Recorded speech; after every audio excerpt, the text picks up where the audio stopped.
Today I want to talk about Claude Code. Claude Code has been blowing up in the AI space right now, and everyone's saying it is the thing you need to be using, and that could be the case or it could not be the case. At the end of this presentation, I want you to be able to when to use it and if it's the right thing for you. If you want to follow along with the slides, scan the QR code. If not, let's go. What we're going to be covering today is first getting a holistic view of what Claude Code is and where it fits into the entire AI ecosystem as a whole.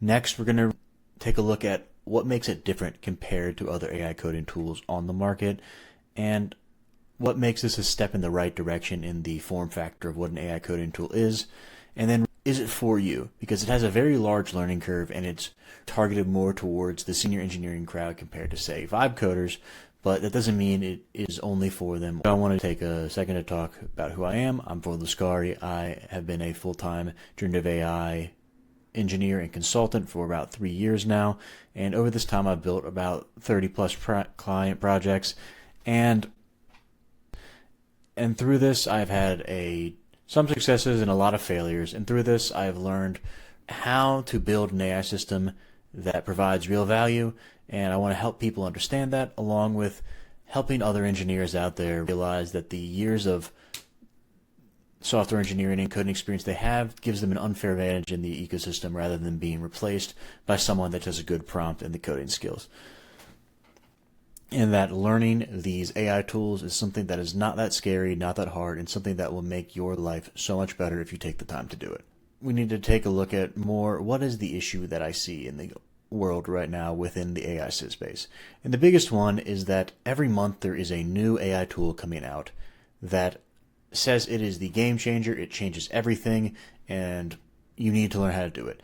If we take a look, there are an ungodly number of AI coding tools here, and it's which one do I use? Which one is worth my time and money to spend on it? Because each one's usually around $20 a month. That adds up, and you have to then spend some amount of time to learn how to use it. Everyone functions differently, and this is for something Claude Code is even exacerbated more, where the memberships to get enough compute to actually make it worth it start at $100 or $200 a month. That is not a small amount of money. And the real question with any of these tools that we're trying to have answered is, will this actually help me in my day-to-day life? Can I do real engineering work with this tool? And to better understand, is Claude Code the tool that can do this real engineering work? I think it helps to take a look at the entire AI tooling ecosystem as a whole. I view this as we have this AI coding tool continuum, which the autonomous level is the main differentiator. And Kaparthi talked about this recently in his YouTube video, or in his presentation, about the done for you versus done with you. And that's how very clearly what is going on here, where we have things that are fully agentic on the side, where we have things like Devin and Codex that then you just give it a prompt, you have no real control over it, and then on the complete other side, we have something like Aider, which you select the files and let it run. And it does some edits on those files specifically, but that's it, and it's to do AI code editing.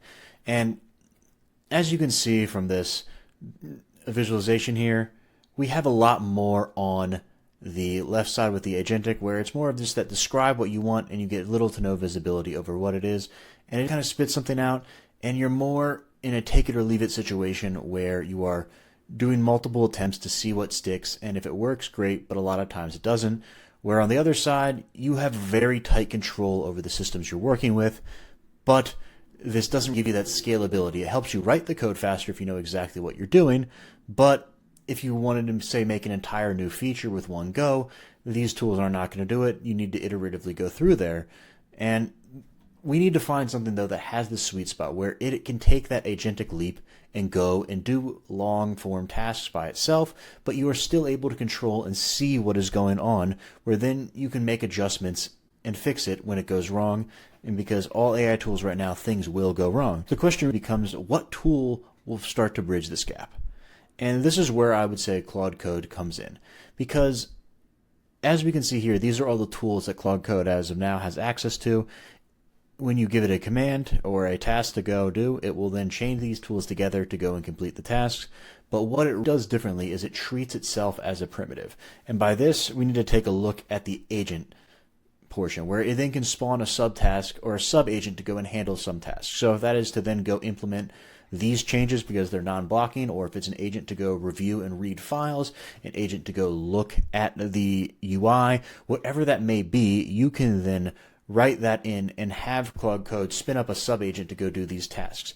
And what this unlocks is our ability to impart our own engineering skills onto the system, onto our agents, to then actually get them to do things as we would do it, which is extremely important in ecosystems where we need tight control over how and what it does to write the code.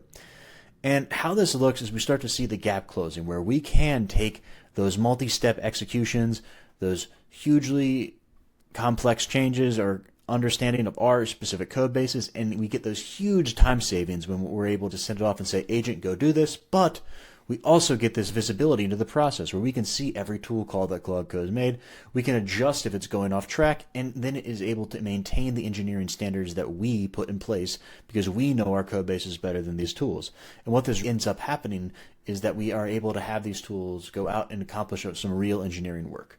And the flow that I use within Claude Code to accomplish this is something I call prime, plan, and then produce or production. And this is something where prime is we then say, hey, agent, go read all these files, do it in parallel, whatever that may be. Here are some commands to run so that you understand what's going on. Next, we have it plan out what it's going. So we take in a request, say, I want to build this feature. It will then go and find the files needed, the docs, and make a list of tasks that it goes through, and then we can QA and have it be a plan that if I think it was good and this is how I would do it, then the agent then is going in a way that would accomplish the task in a very efficient manner, and then produce. So this is then you say, agent, go do it. It writes all the code, writes all the tasks, runs tests, and updates documentation if it encounters any errors. A little more concrete example of what these commands may look like would be something if we run prime, it'll run your package JSON, config, requirements, whatever language you're working in, that sort of file. Run a tree command to be able to see the code structure that we're working with, read any local rules files, read any documentation, and build an understanding of the context that it's going to be working with to actually accomplish this task.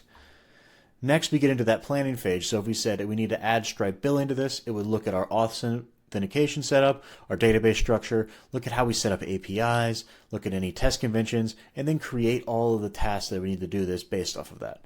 Then once that's done, we can send it off, and then it would go and start creating those services, connecting things together, and doing it in a way that we would do it. If it misses a test, it can then update the documentation to be like, hey, when we do this, we need to do it this way. And you are then having the system learn to interact in a way that you would do it, where if you encounter an error, you would then make a note of what happened so that then you are able to understand what you need to do in the future to make sure that doesn't happen again.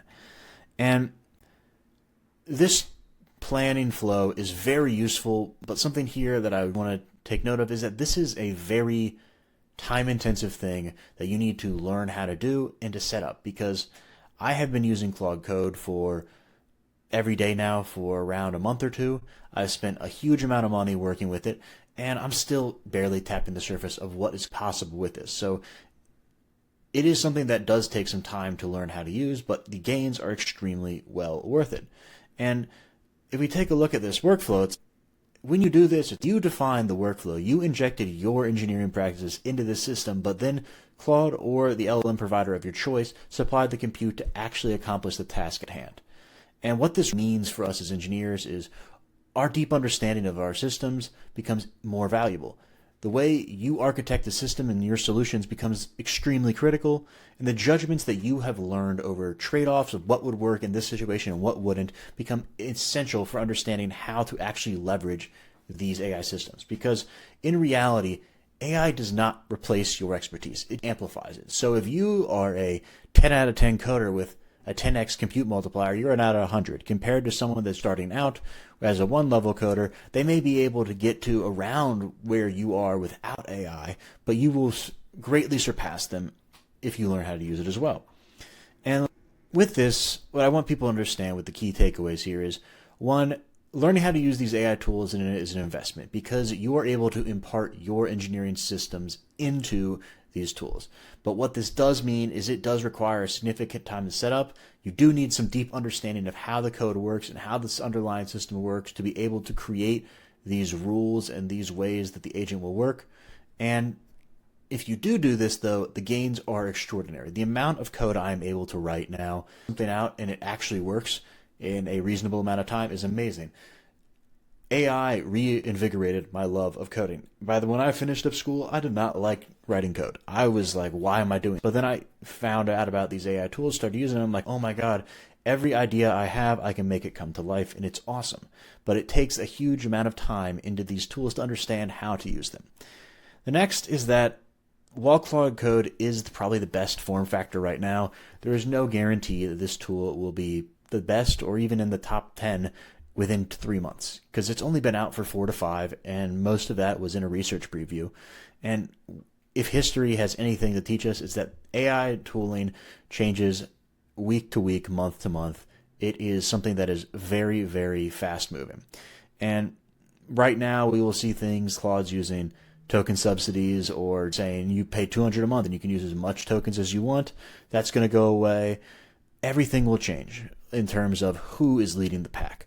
But what will remain the same is how to actually use these and the principles behind learning how to interact with these agentic systems. So your ability to adapt and your engineering skills will remain constant and something that is extremely valuable. And what I think is the most important takeaway here is that this is learning how to use the approach and the tooling around agentic systems. You want to build an understanding of how to use these, how to make document and systems that are able to transfer between tools so that when the next one comes out, you can easily swap to it. You can document these patterns. You can stay agnostic to this tooling, but understand that right now we are practicing for what is the next AI tooling feature or AI tool that comes out. Then we are able to exponentially increase our output with that again. So Claude Code to me is the training grounds for what comes next. And if I'm going to have one final point here, is that I don't want to gatekeep Claude Code from people that are not as engineering focused. But for the cost and how much you need to understand to get the most out of it, this tool is a tool made by engineers for engineers. It can vibe code, it can do these things, but what you're able to do here is impart your engineering skill set into the system to then be able to execute what you need to get done. And thank you for sitting through this presentation. If you liked it, I'd love to connect on any of these socials. Scan the QR code or click the link, and I'd be happy to discuss any AI engineering things or talk AI, because I love this stuff. Hope everyone's doing well, and I will catch everyone in the next one.